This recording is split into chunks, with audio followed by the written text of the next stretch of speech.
My talk today is something both very close to my heart and something that I hope will make you all pause and think. I hope you leave here today with a new take on ability. I want to ask you all to think a moment about the process of brushing your teeth. I know that seems a little bizarre, but trust me. Think about brushing your teeth. I hope you all do. If you don't, fake it. For me and those around you, you might want to consider popping some gum at the next break. Anyways, for me, those 2 minutes of staring into the mirror at either the start or the close of a day are essential. It's my time. I get to reflect, relax, reset. It's a mindless activity that I, and I'm assuming you, do twice, sometimes more, every single day. But what if you couldn't do that by yourself? What if someone had to do it for you? How different would your life be without that independence? I know it's something we don't really think about that often, brushing your teeth, but just imagine those 2 minutes, gone. That independence, compromised. That is the everyday reality for people stuck silent behind the barrier of ableism. Ableism is any sort of prejudice or discrimination against individuals with disabilities, whether physical, mental, or emotional. Without even knowing it, you may do this too, through language or assumptions, even physical barriers. I want to break that silence and give those people and everyone the ability to flourish. Ability is not as simple as it seems. Think about that for a moment. Keep that in the back of your mind for the rest of my talk. Ability is not as simple as it seems. This first dawned on me at the end of last year, after one slightly aggressive tackle at soccer practice and a subtle crack. I cracked my cuboid bones in my right foot. The cuboid bones are those little bones underneath the ankle that kind of hold your foot together. This injury put me on crutches for what seemed like forever. I spent most of that time really, really frustrated. There were a lot of things I couldn't do. Getting around campus was a huge challenge. It took nearly 3 times as long. Simple tasks like flipping on the light switch, standing in the shower, even grabbing my own plate at the dining hall were now nearly impossible.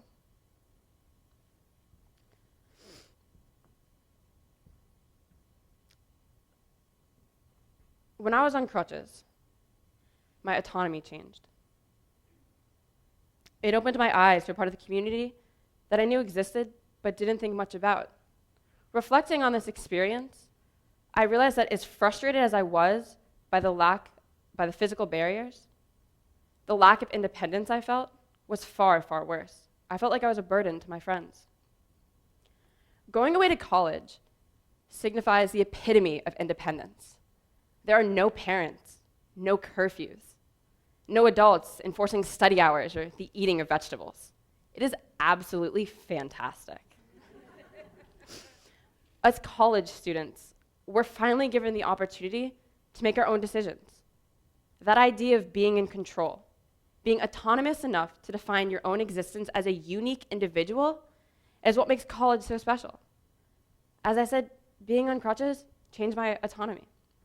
My autonomy changed. My identity was temporarily different because I lost the ability to be anyone and or do anything. Being on crutches, I had these emotions and my eyes were opened. I knew that there were students here, differently abled, whether in wheelchairs or blind. But that's where my thoughts stopped. I saw or heard of the disability and then moved on. Being on crutches changed all of that. I was signed up to run a 5K. Obviously, with the crutches, that was going to be a bit of a challenge. But the day came, and I decided to go anyways. All of my friends were running it, so I thought, why not? And decided to crutch it. Even though I really didn't have feeling in my arms afterwards, it was an amazing experience. People kept coming up to me saying how cool that was, or how incredible it was that I did that. I realized that one simple act out of the ordinary can raise so much awareness. Reflecting on my experiences, and also determining whether or not I needed my head examined for willingly crutching 3 miles, I decided I wanted to get involved. So I went to the Office of Disability Services, trying to help, and was shocked to find that no group or organization addressed these issues.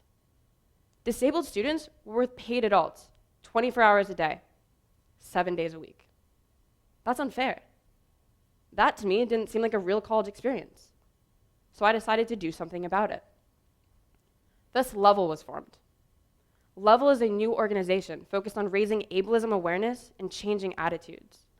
We work closely with the Office of Disability Services and the Canuso Foundation to help students in and out of the classroom.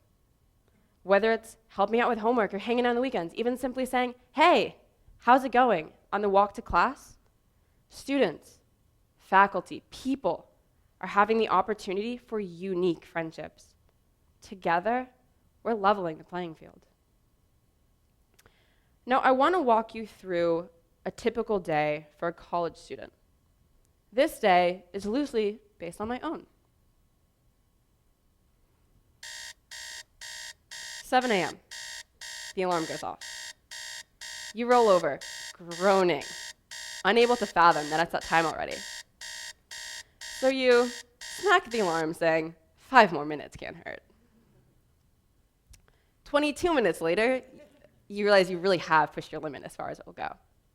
So you climb out of bed, stretch, put on your slippers, grab your toiletries, and head out to the bathroom. Groggily saying hello to some people in the hallway, maybe even giving them a good morning hug. You go into the bathroom, you say hi, you go up to your sink. You wash your face, that splash of cold water finally waking you up a bit. Brushing your teeth, you'll exchange pleasantries with your hallmates, laughing, smiling. Back in your room, you debate over your wardrobe choices for the day. Finally deciding on some clothing, you'll slip them on, putting on your socks, putting on your shoes, brushing your hair, maybe putting on a little bit of makeup if you're a girl, way too much cologne if you're a guy. You put on some deodorant, throw some books in a bag, and you're out the door to breakfast, meeting up with some friends for the walk down together. Once in the dining hall, you get to pick your own plate, and you get to decide what you want to eat based on the utterly delicious options provided by dining services. Sitting down with some friends, you laugh about the greatest gossip or the exams coming up the next week. You're laughing, you're smiling, it's a great time. 8:15 rolls around, it's time for class. Saying bye to your friends, you cut across this field, jaywalk over that road, wave here, give a head nod there, maybe even stop to catch up. Saying bye to your friends, you go to your building, through the door, hop up the stairs, into the classroom, sliding in next to some classmates. You open your backpack, you'll take out your laptop, some notes, pen or pencil, check to make sure that your cell phone's on silent. You're ready for class.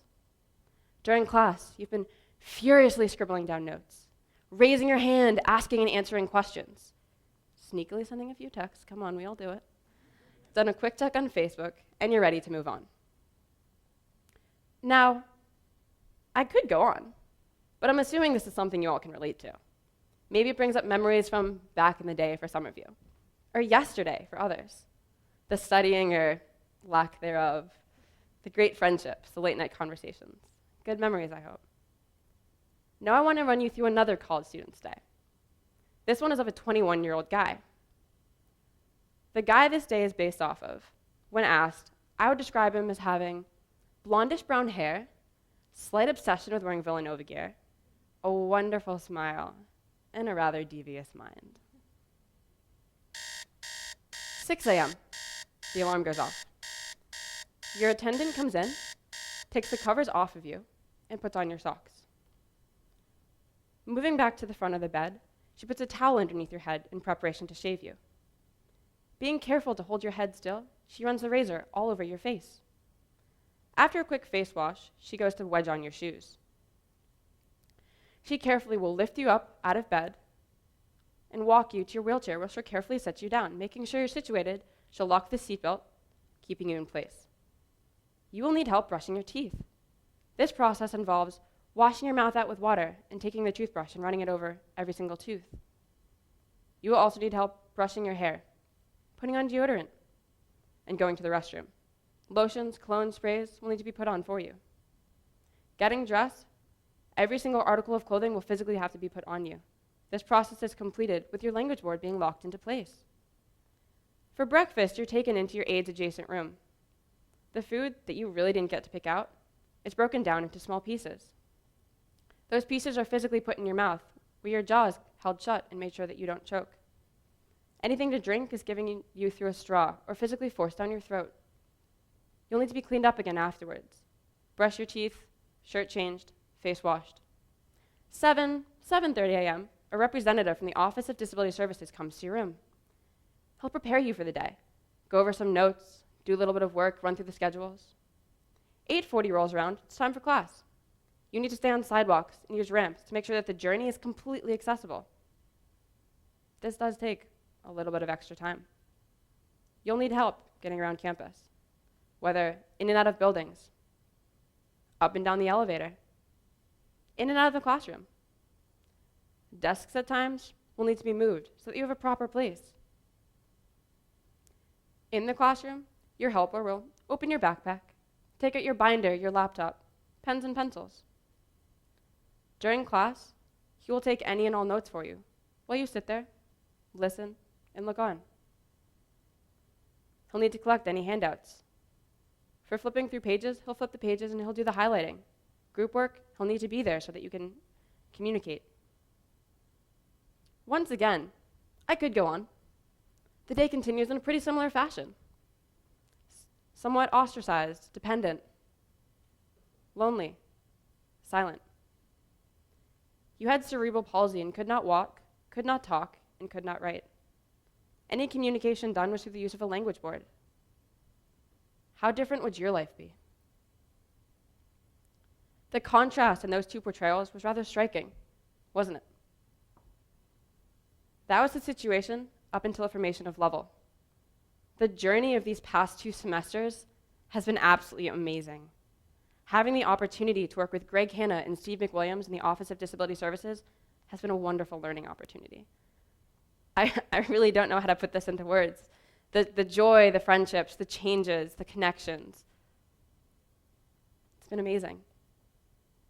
But this process made me realize something that I think is true of many people. When I first saw Frank, the student the second portrayal was based on, I saw the wheelchair, the drool, the spasms. I was so focused on the physical that I missed the big picture.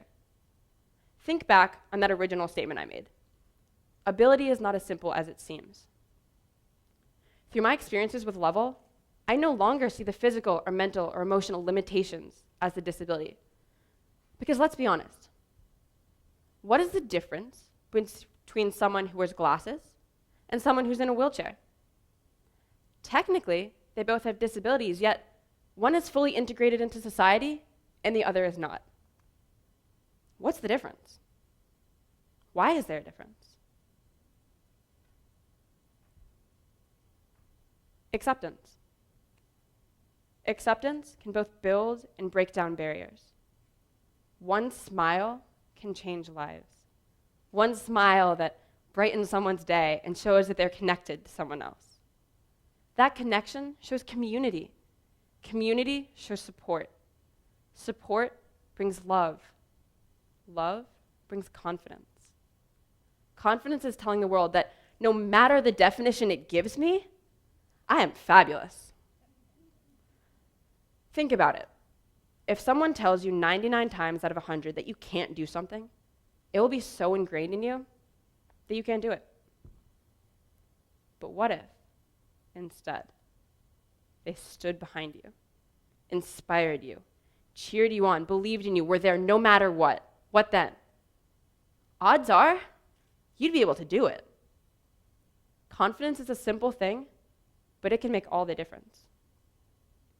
I postulate that the focus should no longer be on the disability, but on the ability. That is what I'm trying to do. I want to awaken possibility in other people. I want to let them dream without the limitations of what society or the world dictates. I want to create a venue where basic human dignity can flourish. That allows for a change of mindset to accept the disabled individual as an approachable human being. First, a human being, then a disabled individual. The focus is no longer on the disability, but on the ability. That is change. That is awareness. That is redefining ability. Through Level, that change has already begun. For the first time, we had a student go to a sorority function. For the first time, another went to a Halloween party. A real college Halloween party. There's no pity. There were no boundaries. Did the physical ones still exist? Yes, but they didn't matter. No one focused on the wheelchair or on the jerky movements or on the student needing to lean in and read lips. Instead, people connected on their humanity, on the simple fact that both you and I are a human being. Through Level, students now study together. Students now eat together. Students now hang out together. Friday nights are about hanging out and having a good time. People see Frankie and smile. That smile changes lives. His eyes light up with his confidence in his identity and his ability. He is accepted for who he is. Be thankful for your abilities, because we all have them. Help me work every single day to break down these barriers and change and expand the definition of ability. Thank you.